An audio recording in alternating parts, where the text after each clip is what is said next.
السلام عليكم ورحمة الله وبركاته. Inkastoo dadka qaarkood ay seexdaan saacadaha loogu talagalay hurdada sida 7 saacadood ama 8 saacadood iyo wixii la mid ah, haddana waxay dadka qaarkood ka cawdaan inkastoo waqti dheer ay hurdeen haddana inaanay helin hurdo raaxo leh.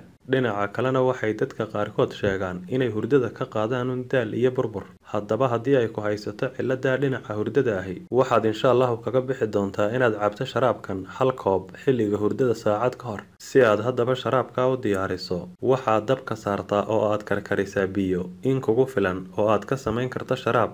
Kadibna waxaad ku dartaa hal xabo ama 2 xabo oo muusa oo aad jarjartay oo waliba aad u yaryaraysay. Waxaanad isu daysaa muuska iyo biyaha 10 daqiiqo. 10 daqiiqo kadibna waxaad ku sii dartaa malqacad yar barkeed oo ah qarfa aad shiiday. Waxaanad cabtaa hal koob xilliga hurdada saacad ka hor.